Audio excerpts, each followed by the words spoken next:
পূর্ব মেদিনীপুরের কাঁথির অদূরবর্তী পিছাবলি ও মহিষাগর বাসস্ট্যান্ডের মাঝামাঝি সুবর্ণ দিঘি পেট্রোল পাম্পের কাছে দুর্ঘটনাটি ঘটে।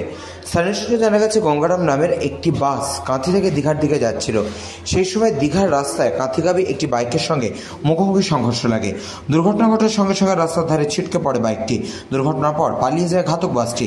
দুর্ঘটনাটি ঘটার সাথে সাথে স্থানীয়রা ছুটে এসে রক্তাক্ত ওই বাইক আরোহীকে উদ্ধার করে খবর দেয় কাঁথি থানায়। স্থানীয় সূত্রে জানা গেছে, নিহত ব্যক্তির নাম কৃষ্ণেন্দু মাইতি, বাড়ির রামনগর বিধানসভার কালিন্দী গ্রাম পঞ্চায়েত এলাকার লচ্ছেন্দপুর।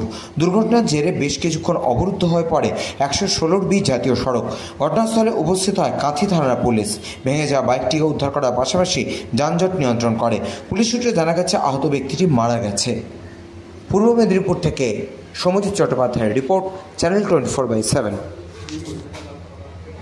আমরা যতটুকু ফিজিক্যালি চিনি, ছেলেটা কালিন্দী পঞ্চায়েতে বাড়ি।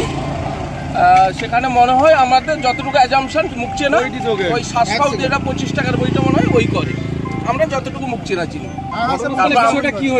বিষয়টা হয়েছে, গঙ্গারাম যখন দীঘার দিকে যাচ্ছিল, ছেলেটা বাইকে করে এদিকে ফিরছিল, মানে কাঁথির দিকে যাচ্ছিল, সেখানে মুখোমুখি সংঘর্ষ। একজন ছিল, মারা গেছে। আর কি গাড়ি জোরে এসেছিল? গাড়িটা মেরেছে না বাইক মেরেছে? গাড়ি মেরেছে। গাড়ি বাইকটাকে মেরেছে।